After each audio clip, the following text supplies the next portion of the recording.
ओम नमो भगवते वासुदेवाय। श्रीमद् भगवत गीता का 11वां अध्याय।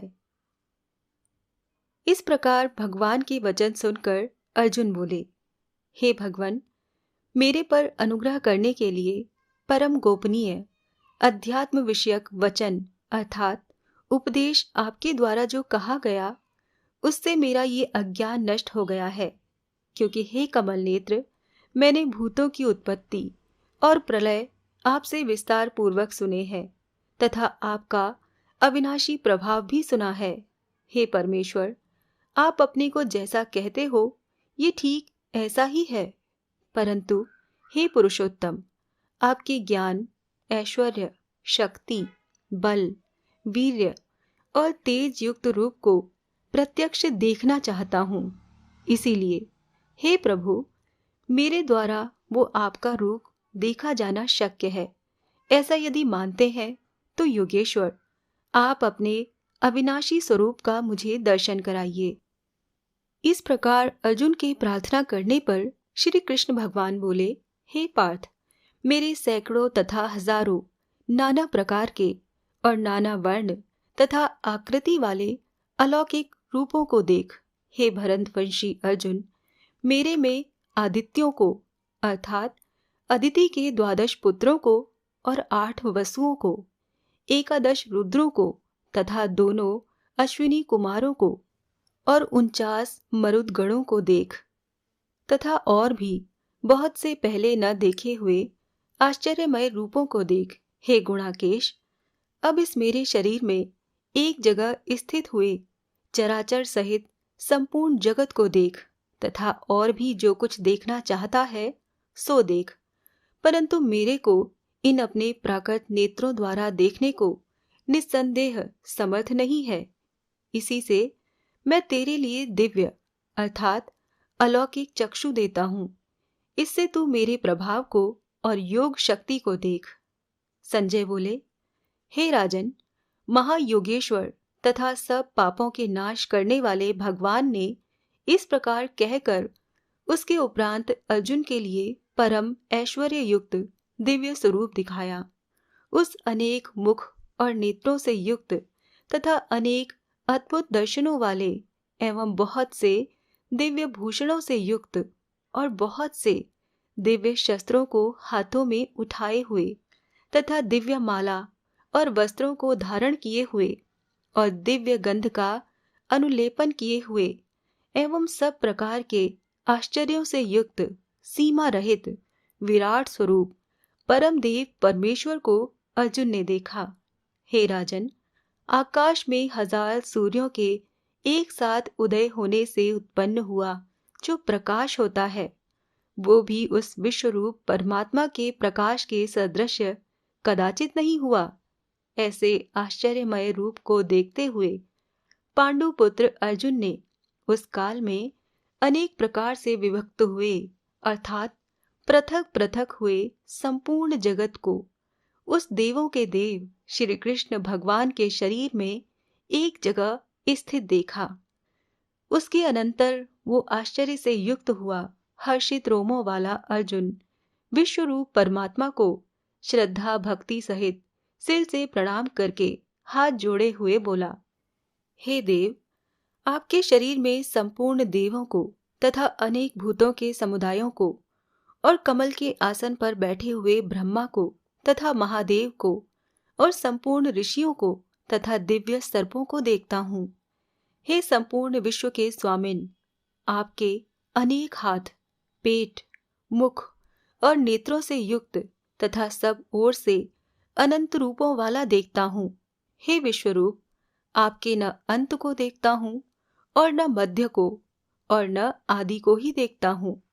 हे विष्णु, आपको मैं मुकुट युक्त, गदा युक्त और चक्र युक्त तथा सब ओर से प्रकाशमान तेज का पुंज, प्रज्वलित अग्नि और सूर्य के सदृश ज्योति युक्त देखने में अति गहन और अप्रमेय स्वरूप सब ओर से देखता हूँ।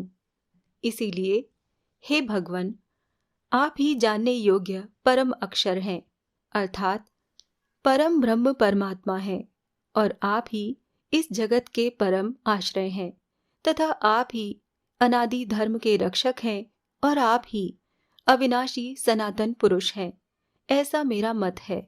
हे परमेश्वर, मैं आपको आदि, अंत और मध्य से रहित तथा अनंत सामर्थ्य से युक्त और अनंत हाथों वाला तथा चंद्र सूर्य रूप नेत्रों वाला और प्रज्वलित अग्नि रूप मुख वाला तथा अपने तेज से इस जगत को तपायमान करता हुआ देखता हूँ। हे महात्मन, ये स्वर्ग और पृथ्वी के बीच का संपूर्ण आकाश तथा सब दिशाएं एक आपसे ही परिपूर्ण है तथा आपके इस अलौकिक और भयंकर रूप को देखकर तीनों लोग अति व्यथा को प्राप्त हो रहे हैं। हे गोविंद, वो सब देवताओं के समूह आप में ही प्रवेश करते हैं और कई एक भयभीत होकर हाथ जोड़े हुए आपके नाम और गुणों का उच्चारण करते हैं तथा महर्षि और सिद्धों के समुदाय कल्याण हो ऐसा कहकर उत्तम उत्तम स्रोतों द्वारा आपकी स्तुति करते हैं।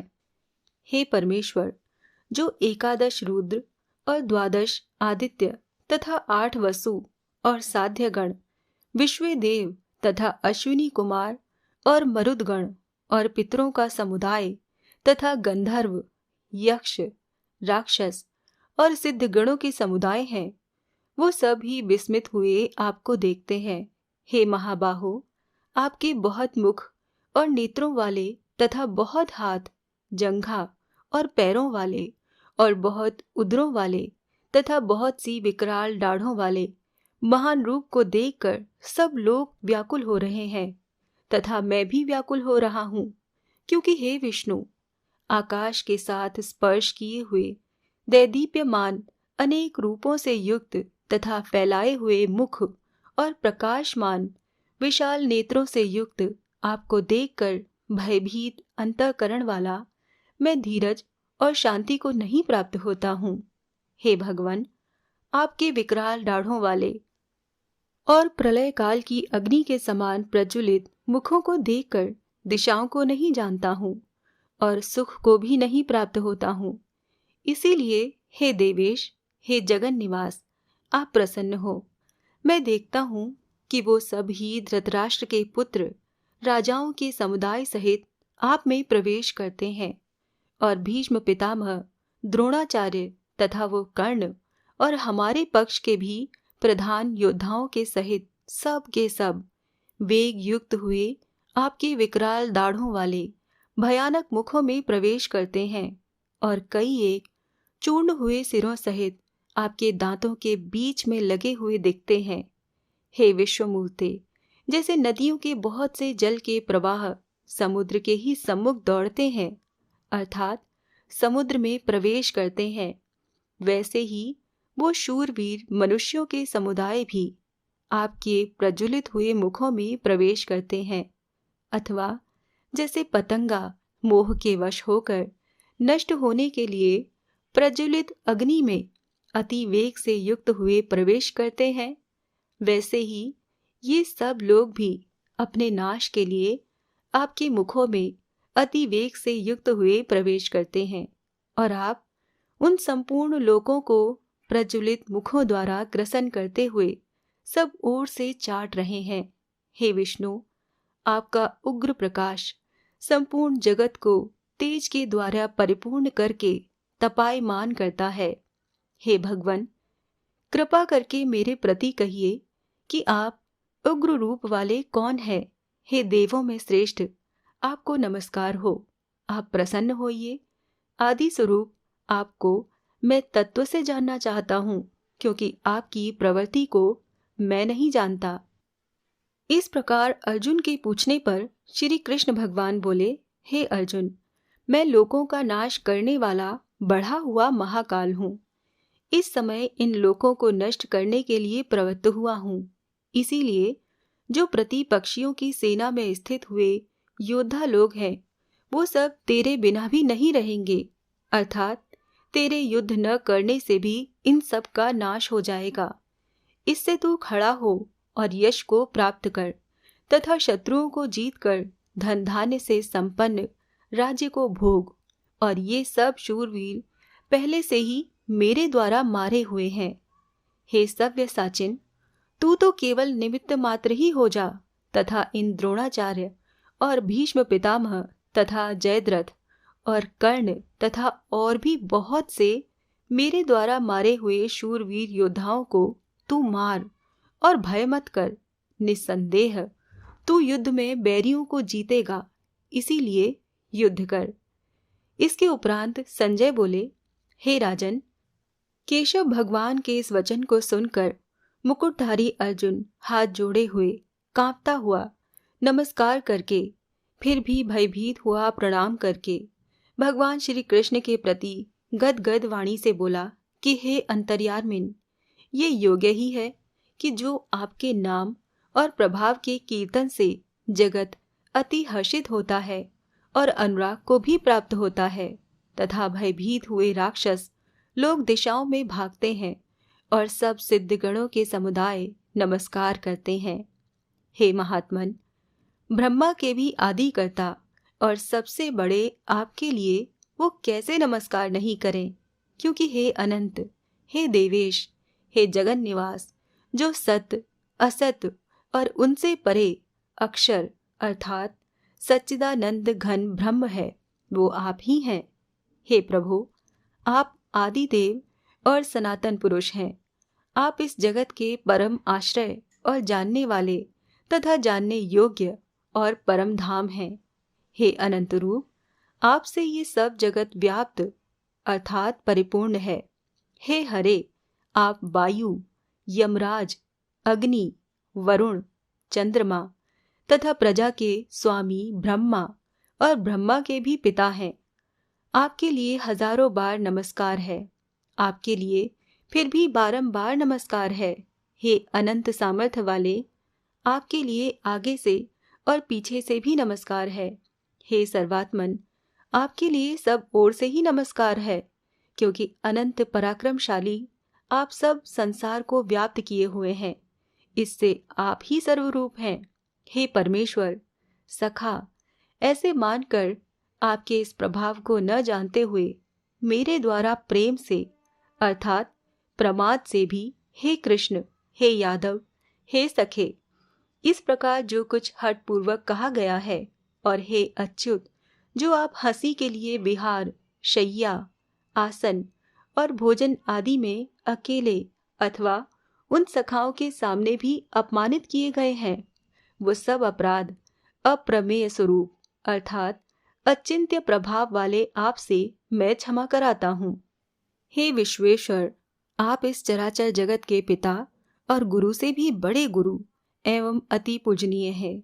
हे अतिशय प्रभाव वाले, तीनों लोकों में आपके समान भी दूसरा कोई नहीं है, फिर अधिक कैसे हो। इससे हे प्रभु, मैं शरीर को अच्छी प्रकार चरणों में रख के और प्रणाम करके स्तुति करने योग्य आप ईश्वर को प्रसन्न होने के लिए प्रार्थना करता हूँ। हे देव, पिता जैसे पुत्र के और सखा जैसे सखा के और पति जैसे प्रिय स्त्री के, वैसे ही आप भी मेरे अपराध को सहन करने के लिए योग्य हैं। हे विश्वमूर्ते, मैं पहले न देखे हुए आश्चर्यमय आपके इस रूप को देखकर हर्षित हो रहा हूँ, और मेरा मन भय से अति व्याकुल भी हो रहा है। इसीलिए हे देव, आप उस अपने चतुर्भुज रूप को ही मेरे लिए दिखाइए। हे देवेश, हे जगन निवास, प्रसन्न होइए। हे विष्णु, मैं वैसे ही आपको मुकुट धारण किए हुए तथा गदा और चक्र हाथ में लिए हुए देखना चाहता हूँ। इसीलिए हे विश्वरूप, हे सहस्रबाहो, आप उसी चतुर्भुज रूप से युक्त होइए। इस प्रकार अर्जुन की प्रार्थना को सुनकर श्री कृष्ण भगवान बोले, हे अर्जुन, अनुग्रह पूर्वक मैंने अपनी योग शक्ति के प्रभाव से ये मेरा परम तेजोमय, सबका आदि और सीमा रहित विराट रूप तेरे को दिखाया है, जो कि तेरे सिवा दूसरे से पहले नहीं देखा गया। हे अर्जुन, मनुष्य लोक में इस प्रकार विश्व रूप वाला मैं न वेद और यज्ञों के अध्ययन से तथा न दान से और न ही क्रियाओं से और न उग्र तपों से ही तेरे सिवा दूसरे के देखा जाने को शक्य हूँ। इस प्रकार के मेरे इस विकराल रूप को देखकर तेरे को व्याकुलता न हो और मूढ़ भाव भी न हो और भय रहित प्रीति युक्त मन वाला, तो उसी मेरे इस शंख, चक्र, गदा, पद्म सहित चतुर्भुज रूप को फिर देख। उसके उपरांत संजय बोले, हे राजन, वासुदेव भगवान ने अर्जुन के प्रति इस प्रकार कहकर फिर वैसे ही अपने चतुर्भुज रूप को दिखाया और फिर महात्मा कृष्ण ने सौम्य मूर्ति होकर इस भयभीत हुए अर्जुन को धीरज दिया। उसके उपरांत अर्जुन बोले, हे जनार्दन, आपके इस अति शांत मनुष्य रूप को देखकर अब मैं शांत चित्त हुआ अपने स्वभाव को प्राप्त हो गया हूँ। इस प्रकार अर्जुन के वचन को सुनकर श्री कृष्ण भगवान बोले, हे अर्जुन, मेरा ये चतुर्भुज रूप देखने को अति दुर्लभ है कि जिसको तुमने देखा है, क्योंकि देवता भी सदा इस रूप के दर्शन करने की इच्छा वाले हैं। हे अर्जुन, न वेदों से, न तप से, न दान से और न यज्ञ से इस प्रकार चतुर्भुज रूप वाला मैं देखा जाने को शक्य हूँ कि जैसे मेरे को तुमने देखा है। परंतु हे श्रेष्ठ तप वाले अर्जुन, अनन्य भक्ति करके तो इस प्रकार चतुर्भुज रूप वाला मैं प्रत्यक्ष देखने के लिए और तत्व से जानने के लिए तथा प्रवेश करने के लिए अर्थात एक ही भाव से प्राप्त होने के लिए भी शक्य हूँ। हे अर्जुन, जो पुरुष केवल मेरे ही लिए सब कुछ मेरा समझता हुआ यज्ञ, दान और तप आदि संपूर्ण कर्तव्य कर्मों को करने वाला है और मेरे परायण है, अर्थात मेरे को परम आश्रय और परम गति मानकर मेरी प्राप्ति के लिए तत्पर है तथा मेरा भक्त है, अर्थात मेरे नाम, गुण, प्रभाव और रहस्य के श्रवण, कीर्तन, मनन, ध्यान और पठन पाठन का प्रेम सहित निष्काम भाव से निरंतर अभ्यास करने वाला है और आसक्ति रहित है, अर्थात स्त्री, पुत्र और धनादि संपूर्ण सांसारिक पदार्थों में स्नेह रहित है और संपूर्ण भूत प्राणियों में वैर भाव से रहित है। ऐसा वो अनन्य भक्ति वाला पुरुष मेरे को ही प्राप्त होता है। विश्व रूप दर्शन योग नामक ये 11वां अध्याय यहीं पर समाप्त होता है। जय श्री कृष्णा।